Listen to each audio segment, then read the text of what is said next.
Hello and welcome to Infamous, the audio podcast. This is Brandon, or Mutilus on Discord. This is Aaron, or Treffenwood on Discord. This is Josh, or Grumelzog on Discord. Welcome back for another riveting episode of Infamous. So starting it off, anything new you guys watching or playing? Yes. I finally finished Walking Dead with my family, and we have moved on to Breaking Bad and are done with Season 1. Nice. Have you seen Breaking Bad before? I have, yes. Okay. So final impressions on Walking Dead. Would you watch the other Walking Deads? I intend on watching the other Walking Dead, so yes. Really just as, not fluff, but filler material as I work out. Yeah. I'm not going to sit on the couch and watch them, but my wife and I have some plans, like I'm going to lift some weight, she's going to run on the treadmill, and we'll watch the spin-offs together. Mm-hmm. So did you like the final season? I did not mind it. They definitely seem like they stopped killing people after about season 5, and you're like, I thought we were supposed to not care about anyone, and then we care about people, so it was a little weird. You mean like the show writer stopped killing people? So I don't know exactly how true they stayed to the comics. Not very at all. Okay. I thought they were doing a pretty good job, and there were some limitations in terms of actors wanted to leave, and they had to change some things, and they chose to change some others. But by and large, aside from a couple cast changes, they kind of stayed true to the comics for the most part. And I don't know, you're saying that's not accurate. So I had a couple friends that read it. I haven't read it, so this is secondhand. But they said it stays true kind of in spirit for like the first 2-ish seasons, but they get off the rails pretty quick after that. Like basically everything past the prison is just completely fabricated. There is like parallels, like some of the same characters exist in the show and in the comics, but they're like different people, or they act differently, or they'll just shoehorn in like somewhat canon events into other parts. But from what I remember, like Daryl in the comics is supposed to die like really early. And so, I mean, that's but he was such a fan favorite on the show that they decided to keep him.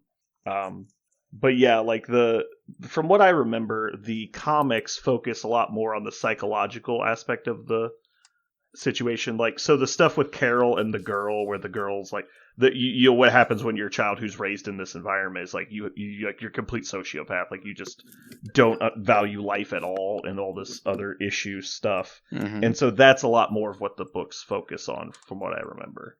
Okay, but it's a TV show, so yeah. I have always meant to go track down the comics and read the comics. Yeah, but the show broke me at the prison, so I stopped watching after that. At the prison? Yep. Oh, I love the prison. Yeah, okay, Aaron, explain to me. Stuff. I'm going to set up a scenario. Oh, no, don't try and justify their decision-making processes. No, but I'm telling you why I'm upset at their decisions. Because you have a heavily fortified position in a world where you don't have to worry about it. They clearly established that they can raid outside the prison at any time they want, right? On top of that, they basically have people who just walk along the fence and kill zombies all day. Yep, all day. Okay, the two problems are, why aren't you killing all the zombies at the fence? Because you're worried about them overwhelming it, but you're like, oh, we'll kill a couple. No, just wipe out the zombies. They come to you. Hold on, Josh. Hold on. Okay, go ahead and finish. Then, since you can clearly raid outside and get any supplies you need, why aren't you fortifying the prison walls? Why are you not building wooden structures and filling them with concrete and essentially making more layers to uber fortify your position? You're just going to have chain link fences. That's all you're going to do. It's bad strategy, Aaron. It's bad strategy, and it broke me. And there's such a thing as suspension of disbelief, and that is when my disbelief was no longer suspended. Yeah. Brandon? The writers of the show want it to feel episodic and not serial for some reason. And so every week they need the and it's just like a show writing thing. I hate this about shows as well. I'm not defending it. I'm just pointing out that this is how it works. Is they need every week they have to follow the storyline structures. Like we need a MacGuffin, we need a problem, we have to solve the problem, and we have to have like social interaction. And so they're just like formulaically building these episodes because there's episodes you binge it. It's actually so blatantly obviously frustrating because you'll have one episode where it's like, well, if only we could eat guns, we'd be fine because we've got so many guns and no food. And then the next episode is like, we really need more guns. And it's like, what? You just said we have all the guns we could ever want. And guns don't go away usually. Like, they'll break it eventually. But, like, where are your guns going? Like, why did you suddenly lose? You had stockpiles of assault rifles, and all of a sudden you don't have enough pistols to go around. Like, it's just so stupid because they don't care. That's not why they're writing the show. And for somebody like us that really cares about like the details and the logistics of the situation, because that's the interesting part of it to me, they just don't give a shit. And that's very evident in the entire show. And if that's a breaking point for you, it's just a breaking point, and that's fine. That doesn't mean you don't have to watch the show, because you'll probably just be frustrated a lot. But yeah, they're not trying to write it from that perspective. And I think also something they don't really cover in the show is there's supposed to be big time gaps in between episodes that they don't really mention, because they'll just go from like, I don't know, they'll like run out of food in between episodes and like shit like that. And it's just like, yeah, of course you would be doing this. From what I recall in the prison section though, they do talk about and somewhat try to fortify positions. But yeah, they just like, it's like Big Bang Theory. It's like they just write in a like margin panel, insert zombie problem here, and then they keep going. Like, that's how they write the show. And then somebody else fills in the zombie problem later. And it's kind of sad that they didn't put more effort into it than that. And I kind of get what I feel like they tried to do, and I think the comics are more like this. But the zombies are a background problem. Yes. Like, it's really the problem is like, it's the story of people and how do people break in this apocalypse. And that's supposed to be Lord of the Flies. It's supposed to be like, yeah, why are these people, like, if everyone just agreed to work together, this wouldn't be a problem, right? But no, all these crazy people are out here living their best life, murdering people for no reason, just to take like stuff they don't even need. And that's always the problem, is like, people get stuff working just fine, the zombies aren't an issue, and then people break it, and then you have to start over. And that's the loop of the show. It just does that over and over and over again. And then in the very later seasons, and Aaron can kind of attest to this, that slowly changes, and like some people start looking at big picture stuff, and they start working together to create actual permanent like housing and stuff.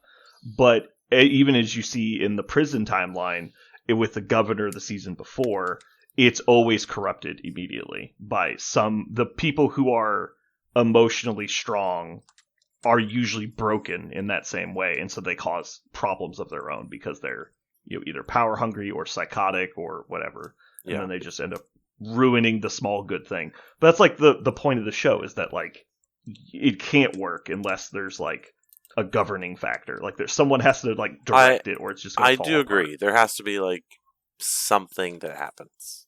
Like you couldn't just post up and like they're like, cool, they live in a castle. They've solved their problems. There are no more problems. Because the show can't go on. I agree. But it just frustrated. I don't know if you have an opinion on this. The governor, goddamn moat, something, please. No, there's so many things you could do, right, to make it. But the problem is always like, because the issue isn't that they can't deal with the zombies. They show repeatedly they can deal with the zombies. Yeah. Ever since the farmhouse, they can deal with zombies. But the problem they can't deal with is people. And so, while immediately our heads go to build a castle out of the prison, that's how you would defend it in a like permanent situation. But like, unless you're creating food and other supplies, you going out and scavenging is irrelevant. Like, eventually there won't be any scavengeable food, either because it's expired or you've eaten it within 100 miles of the prison. Like, eventually that will be the problem. Yeah. It just is a question of how long that is. And so they immediately start transitioning into farming once they get settled. And it's like, okay, that's smart. But like you said, that you need to do more, right, to defend the place. Because there's multiple times they have like issues with defense and stuff. But it's always because someone has caused that problem. It's not because, oh, the zombies just overran it on their own. Yeah. Yeah, because I'm pretty sure if I remember right, it's the governor. He shows up with The governor is what ends a up breaking fucking the prison tank eventually. and then like rolls through the fence. Yeah. It's like, and man, the governor's, I was going to say this a second ago, but like the most frustrating character, in my opinion, in the history of cinema. Like, the guy is the worst example of this character shtick is, you know, like, emotionally broken person that somehow infinitely gains power for no reason. And it's like, no, like, there's no value they add to a situation, but somehow just keep being put into power. It's kind of like Professor Umbridge from Harry Potter. Yeah. It's like, why is this person like she's at least like a snake, and so she, you know, like backstabs people and stuff to raise through the ranks, and like I'm assuming the governor's supposed to do that stuff as well. But the problem is, like, at every opportunity shows that he's not fit for leadership.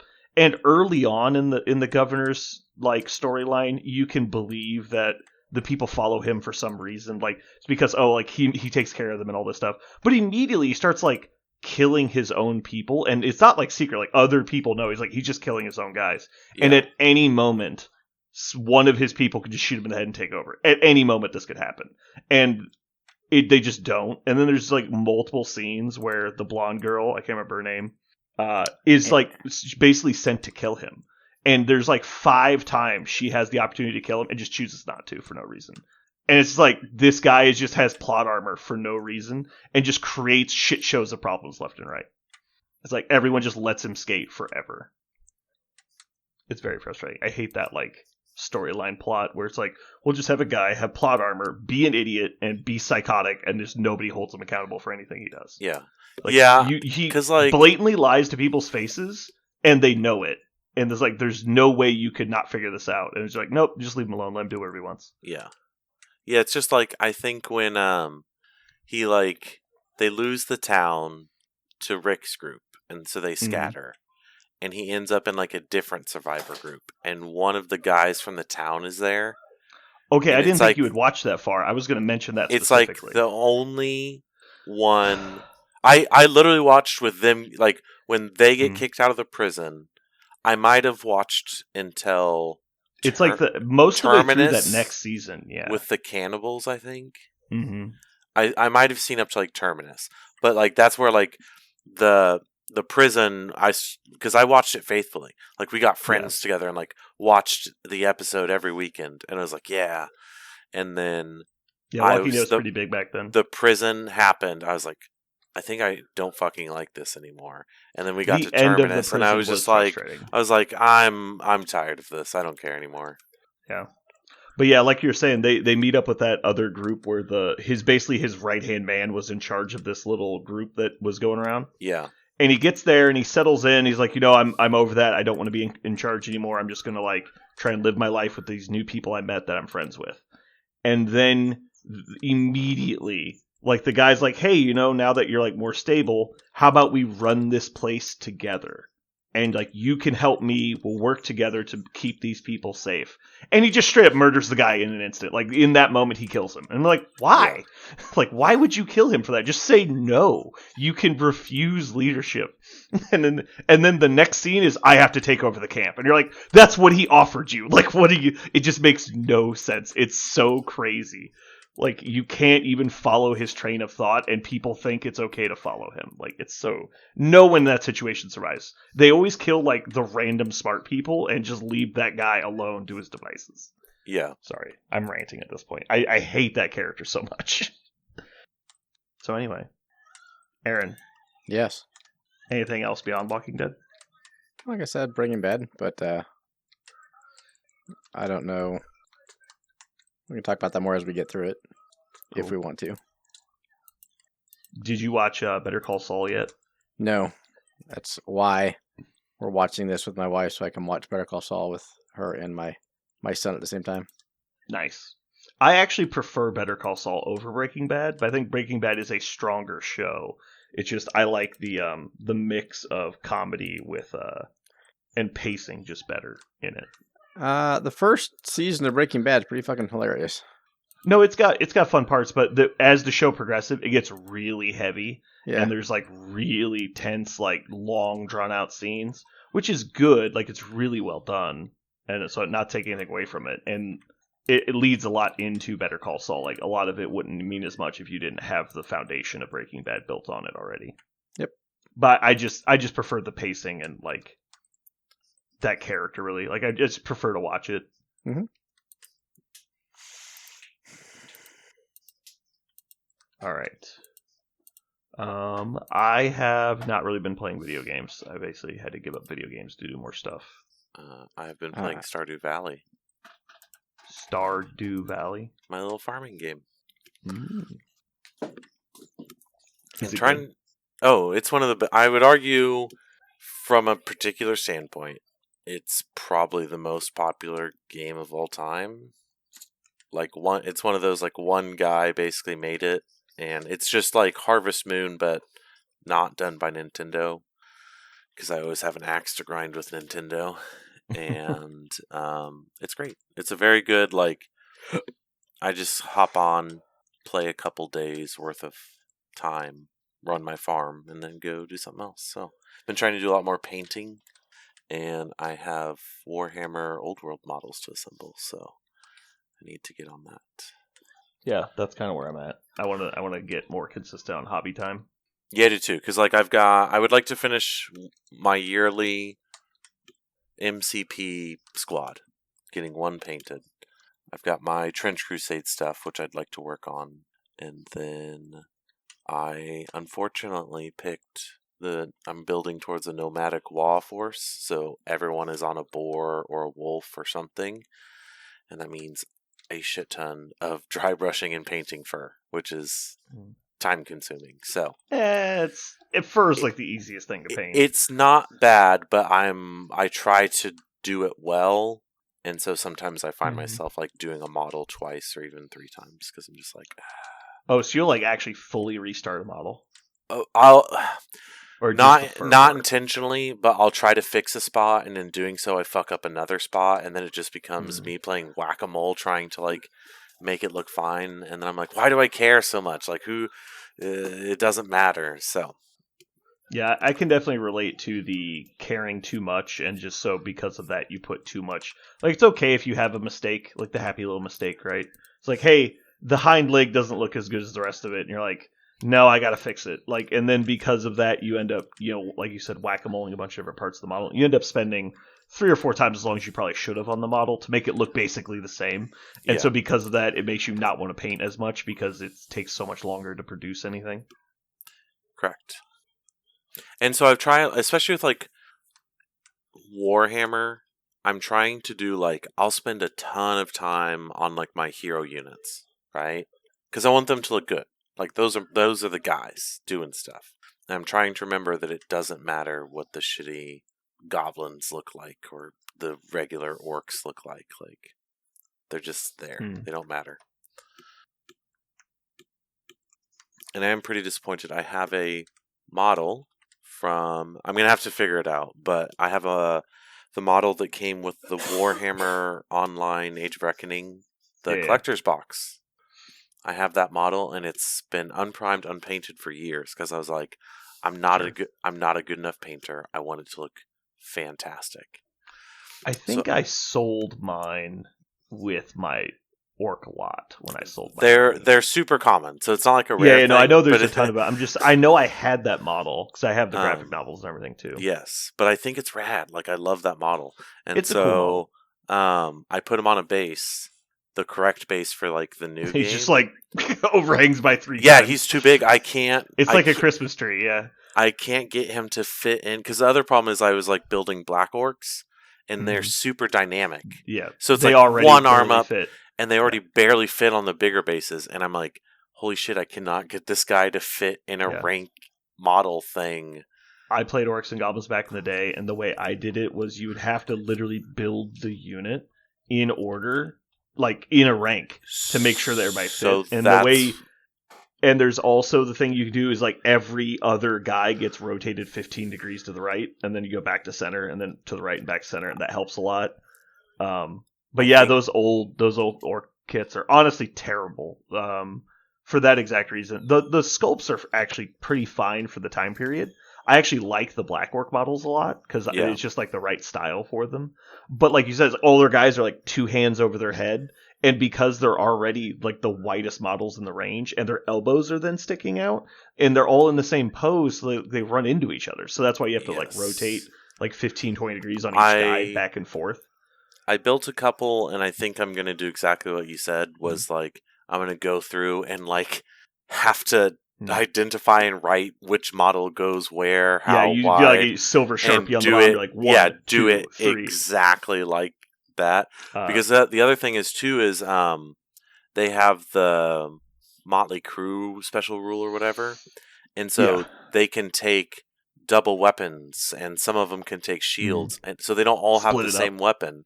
And so there's a way that you take a certain percentage of the unit has shields, and then now the whole unit is getting a +3 armor save, but you still get the attacks from the great weapons and stuff. Yeah. And so I'm trying to toy with how much I actually care to do that. Yeah. I mean, also, like, as long as you have a mixture and you, like, tell your opponent, this is my mix, I doubt they'll go through and check. So, do you know about unit fillers, right? Yeah. So, I think you should use unit fillers, but the way you kind of cheat that is you put, like, some guys a little bit to the left, some guys a little bit to the right, and then you put unit fillers in. And so, you basically start with guys leaning left, then guys leaning right, then unit filler that has kind of a void, and then you go back to guys on the left, guys on the right, you just alternate, and that gives you a little bit more space too. But also, like, you know, now that there's other models available, I would say mixing in some other guys too could help a lot, because the orcs are so weird. They're so like squished down and wide. Yes, and the thing is too is they're actually on wider bases than they used to be. It does not help 30s? Me. They're on 32s now. No. You mean for for Old World? For Old World. I don't believe you. You look it up. I'm checking. I literally don't believe you. I don't think that you're lying to me. I just think that can't be true. 32 mil square bases? Mm-hmm. No way. I think it's 32. It might be 30s, but I thought it was 25s. No, they used to be on 25s because I had to buy new bases. 30 it says regular orc mob is 30 by 30, which is still bigger, but it's not. I don't think they do odd number. Everything's increments of 5 in Old World. Let's see, orc and goblin tribes. So it's like black orc mob in the U.S. Oh God, is 30 by 30. Yeah, they're 30s, which is still bigger than I thought. Let's see, orc boys. Aaron, what are you going to play for Old World? It'll be orcs and goblins, if anything. Hell yeah, brother! Oh, it is a 30 millimeter. Yeah, that's what. Yeah, I threw together an orc and goblin list. You're gonna like it. Are you ready? It's 5 units of night goblins with fanatics, and then it's 8 boar chariots, 5 wolf rider chariots, and 3 orc heroes. 2 of them are orc bosses on chariots, and 1 is a war boss on a chariot. I don't quite have enough models. It's 16 chariots and some night goblins with fanatics. It's fucking great. Chariots are a great way to break people on the charge. Mm-hmm. I'm going to be running quite a few, and I listened to a podcast and asked, like, look in some of the groups, and there's a guy that's been having, I don't know if it's success but fun, and he's putting a level 4 goblin shaman on a wolf chariot and giving it the ruby Ring of Ruin, and he's just doing drive-by fireballs. So he's like, it never charges. The chariot just runs around just like, fireball. I'm like, that sounds fun to me. Are you one of those people that just net decks all your army lists? No, I generally actually try to build what I find interesting and fun, but with a specific theme. That's why I want to do the nomadic wall. I was like, fuck yeah, I want everything mounted, and I'll just run at you. I'll just run at you with a bunch of guys on boars. Like, yes. And eventually I'm going to buy the dude on Wyvern, because I love that model. So. But I try not to build it too stupidly, because it's hard to build a ton of models, and it's like, oh, this unit actually is just trash, and you gave it the wrong weapons, and all of that nonsense. So I do my research.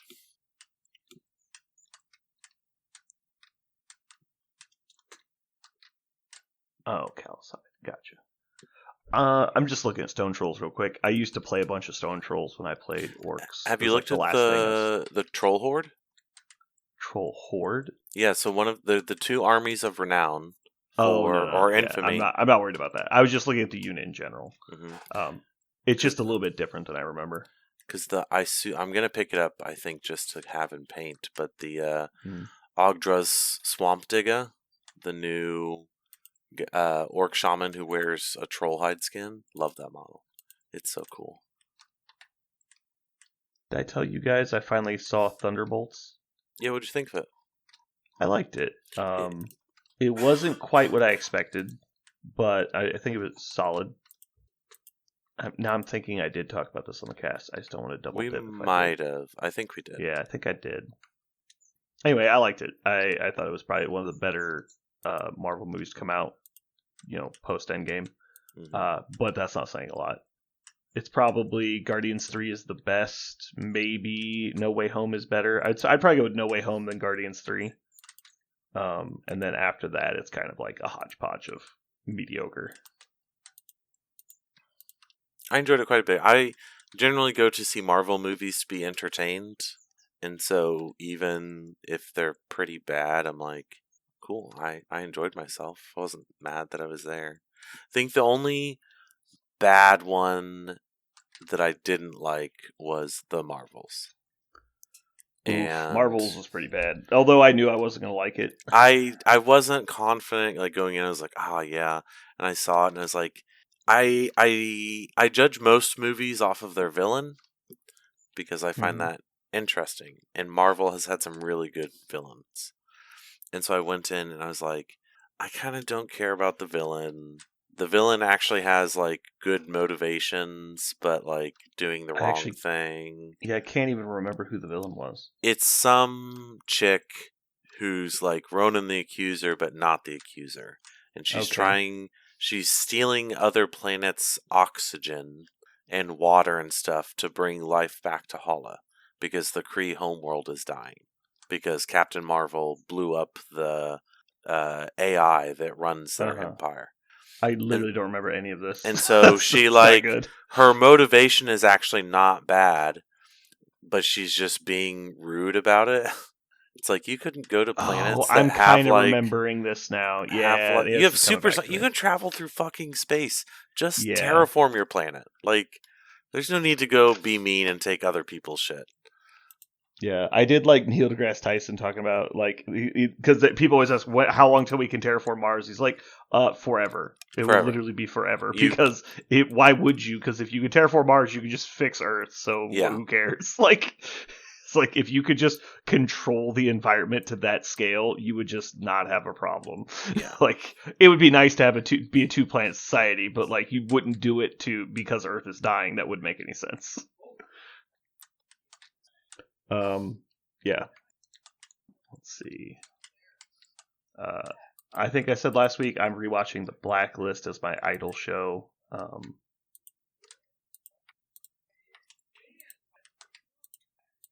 There was something I wanted to see, but I can't remember what it was now. A friend of mine messaged me trying to give me a heads up that the new Transcendence Files novel comes out January. I'm like, bro, I posted that in the Discord like 3 months ago. Yeah, January 20 is the next book in Transcendence Files. Are you ready? I am so ready. I know I've got a Conan the Barbarian comic, newest one. It should be here Saturday. I'm pretty hyped for it. So. You don't read Transcendence Files, right? No, but you've talked about it enough. I think I would give it a shot. You need to do it. It's so good. So I'm trying to work through a book the girlfriend is having me read, which I've been enjoying, and then I need to finish my John Carter of Mars book because he's Special Warrior Man on Mars, and I enjoy it. But after that, I'm definitely got an open thing. Do you own them? No, I have them on Audible. Okay. Well, then I might see if I can track them down. Yeah, I'm sure you can Not get like used books illicitly, that are but super yeah. cheap. I'm sure I can find them somewhere, or like see if they're on Kindle or something. And I actually feel like I remember one time. Do you guys keep track of Humble Bundle very often? No, I don't. I check it like once a week because sometimes you can find really cool stuff, and I feel like they had a bunch of Dresden Files as a Humble Bundle one time. That'd be cool. If it ever pops up again, I'll let you know, because that's how I got all of the Warhammer Fantasy RPG books that were out at the time. I got like $400 worth of stuff for $25, and I was like, cool, that works for me. This guy's saying they did a Humble Bundle and the role-playing game was included, not the book series. But I don't know. There was recently, the most recent thing they've released for Dresden Files was a short story, but it was one of the longer short stories, and it takes place after all the recent stuff that happened. There's a lot of things that happened in the last book, and so once you get going, like you've established the storyline, you've introduced all the characters, then the plot starts moving. And so it's basically been the last 5 books for Dresden Files have just been nonstop go go go go go. And so I kind of want to just have like a nice sit back like assessment of where everybody is in the world. Like is kind of what I've been looking forward to. And one of the books was called Peace Talks, where everyone's supposed to get together and kind of like have an accord and everything, and that did not work out. And so I was like, damn it, I still want to know what's going on. And so the short story was actually really good at kind of covering that, is like re-explore the world, and so it was really nice. Did you finish Savage Avengers yet? I have not opened it. It is. I told you I was never going to read it. Then I'm looking at it right now. It's on my bookshelf right here. You should. You would enjoy it. I know I would. I need time when my eyes aren't busy, which is a very limited amount of time per day. Which is why I do Audible and not books. That's fair. Because I can edit STLs, I can print stuff, I can edit the podcast with like out the use of my eyes, and so I decided for D&D, because I run D&D for Parker and a few other guys. Mm-hmm. I'm going to start actually like making models and painting them for like their big boss fights. Nice. And so I just got a bunch of new models to work on for that. So that's probably going to be my next hobby project. So I can't talk about it with Parker, but since he's clearly never going to listen to this, then I can go ahead and tell you guys. Keep it secret. Okay. That's always been one of my dreams, is to be able to do D&D and like have all the actual models and like a full board and all that stuff. But yeah, so I have a TV that we play on top of, and it's on the table, and it's not framed or anything, but it's a big flat screen, so it works okay. And then I've created a bunch of maps for them in a map banking program, and so then I just load in which map we're on Roll20 and move it around. That's pretty common. Right now they're going through a dungeon I created. And so you can turn on Shadow of War, or Fog of War, which is I absolutely fucking love. It's my favorite feature on Roll20, because that's the biggest problem for in-person D&D. You're like, hey, let's go through this dungeon, and like there's a lot of secret information on a map that you're not supposed to show people. It's like, you can set up monsters in advance. You can have like, well, where's the big room that we're trying to get to? Is there a secret room down this hallway? All this stuff that just doesn't work in a 3D environment, because like everyone's like, what's in that room? You're like, nothing. Like, even though it's like obviously the boss room, and you're like, so it just ruins it all. And so with just having the ability to scroll around on a 2D map with a Fog of War feature, and you can just like select which areas are revealed, it's so nice. When I got into 3D printing, the first thing I thought about was printing dungeon tiles for D&D, and I was like, then I have to paint them, and that takes a lot of time too, and I can't do Fog of War with dungeon tiles. And I've played what we used to do. You remember the old game Descent? Yes. Journey into Darkness? I used to just use the Descent boards to do dungeons, and so we would just go through, and it's little cardboard tiles, and it works great, because that's exactly... Descent is literally just, the board game version of D&D. Yeah. And so we would go through and do all that, and I'd set that up. I still use the Descent monsters for encounters and stuff. And so it's like, oh, you guys are fighting orcs, use the beastmen. It's like you're fighting, earth elementals, use the giants. Like, it works great. But yeah, you can't. The time it takes me to set up each room is just adds a lot of downtime to combat, and so I've stopped doing that. But yeah, I will. I'll send you some pictures once this. I'm actually printing it right now. Don't tell anyone. Okay. Secret, but it's 3 build plates for this monster. It's gonna be sick. Can you tell me what the monster is? No, that'd be the spoiler. Okay. I'll tell you later. I'll tell you tomorrow. Cool. But hopefully I'll show you a picture of it tomorrow because it's going to be amazing. The model is crazy. I can't believe I found such a cool model. There are a lot of talented people out there. Because I have scrolled through like my mini factory and stuff and just like looked to see what people had. I'm like, dude, there's so many cool models out there now. Yeah. The thing I love about it as well, like, there are a ton of great sculptors out there, but as me and Aaron have found out, I think, we don't like the same kinds of models. Like, the Blood Bowl models that he loves, I hate, and vice versa. Like I think all the models he shows me, like, this is such a great Blood Bowl model. I'm like, I hate that model. And he's like, this is the worst kind of model I've ever seen. And it's just like, it's not like to be like, we just like different things about miniatures. Like, and so the I think the orc guy you were talking about earlier from the Warhammer Age of Reckoning game, the limited edition model. Yeah. I do not like that style at all. The like big, bulky with a big cape, like he just like a wall of meat. I'm not a big fan of that sculpting style at all.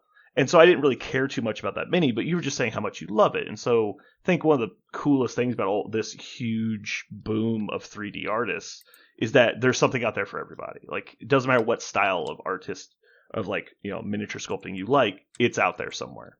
Oh yeah. And so everyone gets to have the models they want, and they're not restricted to the same guy as everybody else anymore. I think that's really cool. Yeah, I do think that's pretty cool. Back in the day, we were like, too bad there's only one sculpt of Space Marine Devastator. Like, that's just not an issue at this point. That's actually some of my problem with some of the modern Warhammer stuff, is it's become less and less. It's all single pose, yeah. Like, the thing I loved about 40k models is like, hey, I opened up a Chaos Space Marine box. This is going to be a unit of Havocs and a unit of Chosen because I have bits. Yeah. And nope, it's now I bought a unit of Death Guard. It comes with exactly the 7 models I need to play with exactly the weapon loadout I'm allowed to take, and they're all the same pose. Like, not in like the unit of 7 is all the same, but like, there are 7 exact poses, and they're all so obvious you can spot them a mile away. Yeah. So if you're playing a Death Guard army and you're like, okay, cool, I have 5 units of Plague Marines, like, well, there's mouth stomach guy, there's the 2 spray boys, and then there's the captain, and you're like, they all look the fucking same. It's just like copy and pasted across the battle line. It's just so boring. It's like War Machine, any other rank and file game where people aren't characters. Like, it's okay because they're generic enough poses that they're not memorable, and so you don't look at them as the same people. There's different people all shooting their gun, and so it was so much better in my opinion.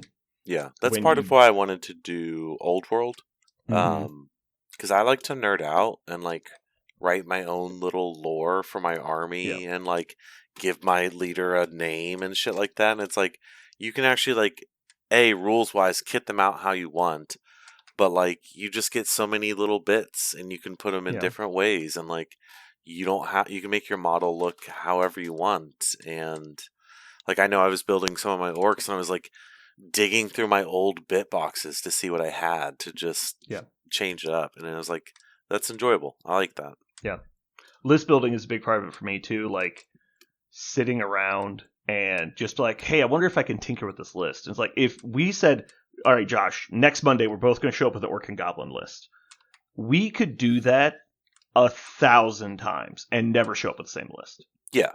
Like, in MCP, that's not the case. In 40k, that's not the case. Because nowadays in 40k, it's like, there's no options anymore. It's like, hey, I want to take a unit suppressor. It's cool. It's 185 points. No choices. And it's even... That's just like locked in. You're like, well, I can't even change the unit size. Like, it's just like, that's what it is. It's just a brick of 185 points you can't move around. You'll get to the end of a list building session. You're like, well, I've got 60 points left, so I'm basically have to start over. or kill something out of my list and take something that costs 60 more points. Like, instead of just like, I'm just going to give this guy a power fist. Fuck it. Like, you can't do that. They did that in AOS too, and I Mm-hmm. started. That's part of why I've never hopped back in after selling my stuff, because it just became like, cool. You bring a hero who does a thing. He's with this unit. He's gonna buff or do something with this unit. Then you send that unit off, and it became very. And like the thing is I like. It's part of why I like MCP. Is like I like the big heroes. The hero doing their thing. I don't want my hero to just be a buff model that exists to like buff this unit for them to go off and do the thing. I'm like, Yeah. no, like that's one thing that Lord of the Rings did really well is like you had your hero models and then you basically just had chaff. And it was a game of like your hero models running around just tearing shit Dynasty up. Warriors. Yeah, Dynasty Warriors. Like, just killing shit, and you're trying to, like, slow them down with chaff while your hero unit goes off and does shit. And it was fun, because then eventually you're like, well, my hero unit has to go fight his hero unit.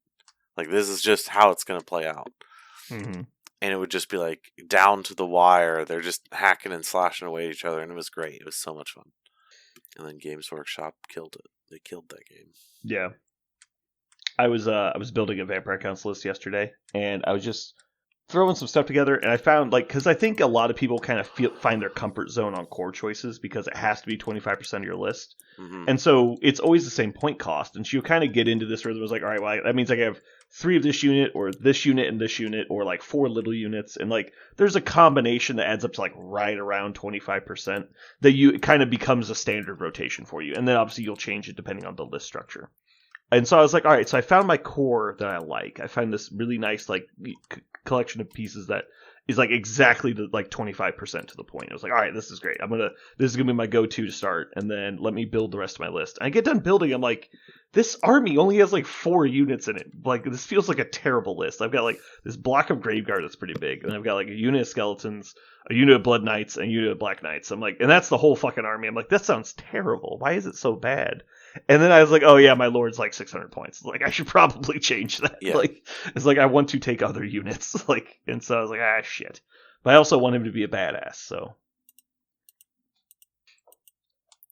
Yeah, that's kind of what I've been doing. Like, when I sit and build old world lists, I'm like, looking. I'm like, okay, well, my orc war boss will kill whatever it comes across. But it probably should not cost 300 points. That is probably too many points. Yeah. All right. Well, let's go ahead and jump into our Mojo world this week. Okay. This week we are doing Johnny Depp movies. I apologize in advance.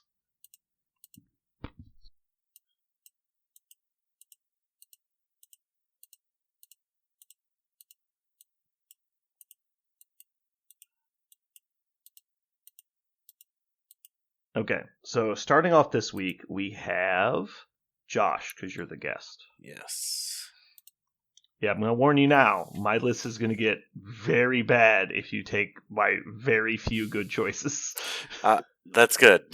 Because I'm going to claim the first one, and then I'm going to maybe have to go obscure with the next 2. Good. So, first one, I am going to go with Pirates of the Caribbean, Curse of the Black Pearl. I'm just going to put numbers because I'm not typing all these That's out. fair. Pirates of the Caribbean 1. All right, congrats. You fucking stole my number 1 pick. Good job. That movie came out when I was in like 5th or 6th grade, and I can't even tell you how many times I've watched it. Yeah, no, the 3 movies I went to not knowing what movie we were going to see when we left, it's always been just fucking solid gold. So I guess technically there's 4, but the first one is The Matrix. I had no idea what we were going to see Blue Streak, and it was sold out, so we went to The Matrix instead. Then I saw Pirates of the Caribbean. We went on a field trip to the movies. They didn't tell us what movie we were going to see in advance. And then the third one was Lord of the Rings. I knew what we were watching, but I had no idea what Lord of the Rings was. So I saw Fellowship the first time, not knowing what Lord of the Rings was. And then the fourth one was on my birthday. We tried to sneak into Terminator 3 Rise of the Machines, but nobody bought tickets for it, so they didn't play it. So we went to Finding Nemo, which was obviously the better movie. Correct. Okay, Aaron, you are up, sir. We're going to do Edward Scissorhands. Cool. All right. Hopefully I'll sound semi-intelligent here. I'm going to go with 21 Jump Street and Sleepy Hollow. Bastard. Sleepy Hollow was a sleeper pick. I literally, you know why I picked this? I just finished watching Sleepy Hollow for free on YouTube. I was like, Nice. Johnny Depp movies? Okay. I think that movie is underrated. I think it's a fun little interpretation of the story. It is. I enjoy it. It's got such a stacked cast, too. It does. There's so we many thought it was people going to in be the movie. amazing because of that. Like, everyone's in that fucking movie. Okay, back to Aaron. Platoon. Is he in Platoon? Yeah. Okay. I scrolled his IMDb. I didn't see it, but I wasn't looking for it. Cool. So I picked 2. Yes, sir. Okay. I am going to do Transcendence. And then Corpse Bride. I like Transcendence. I feel like it's pretty relevant to today's day and age, where it's like, hey man, maybe don't trust AI. Maybe it's a bad choice. The Terminator taught us that correctly, and apparently every decade we need to make another movie that just reminds us that, hey, you should not trust AI. Well, the problem is ever since the first one, the machine's been the good guy. So Yeah, exactly. It's like, shit. It's like, what do we do now? All right, Aaron, we got your final pick.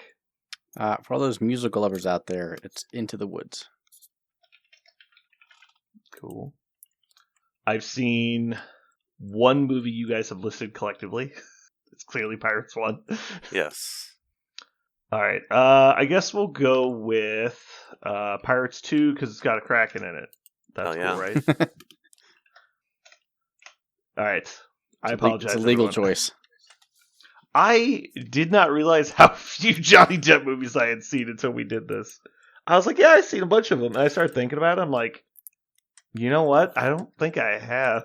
I have seen it looks like most of his post, 2000 ones. Mm-hmm. But anything before that is, I know of Fear and Loathing in Las Vegas and What's Eating Gilbert Grape. I've just never seen them. Isn't it Dope? Is that what it's called?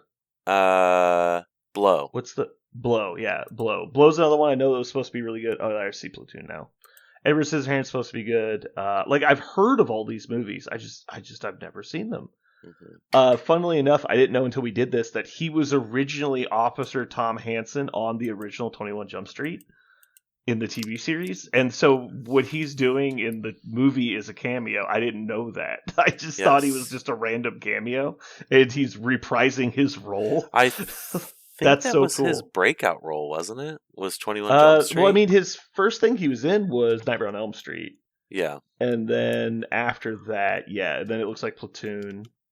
And then 21 Jump Street, I guess. Then Edward Scissorhands was probably his breakout role.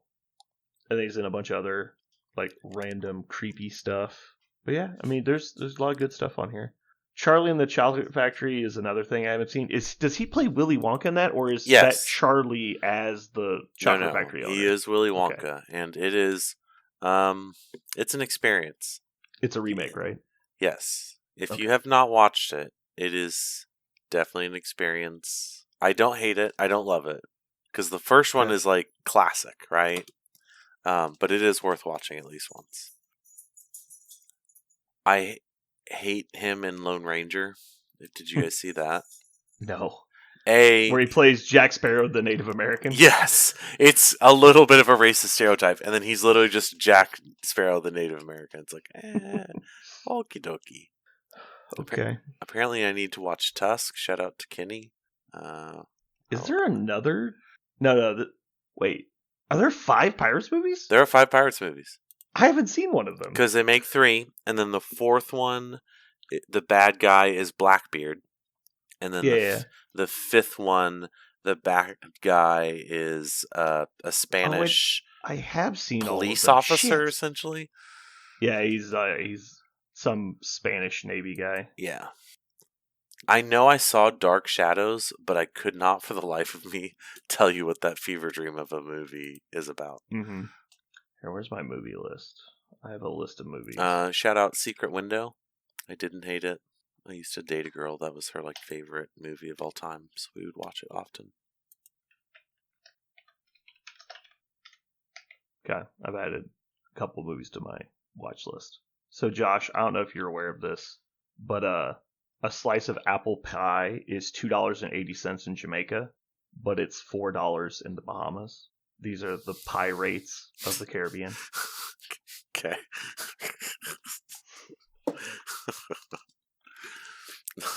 That's stupid. It is stupid. It's good. I'm chuckling, but it's stupid. Okay, good. That's fucking stupid. Okay. Alrighty. Well, I think that's probably going to wrap it for us today. Is there anything else you guys want to cover? No. Cool. Alrighty. Well, thanks for tuning in, everyone. Hopefully you enjoyed. This has been Brandon. And Aaron. And Josh. And you just listened to Pirates.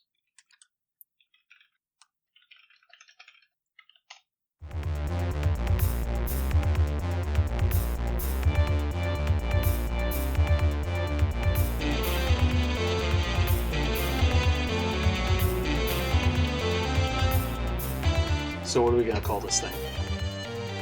I got it. Okay. Incredible, new, fantastic, astonishing, mighty, original, uncanny, sensational podcast. I'm just going to put down infamous.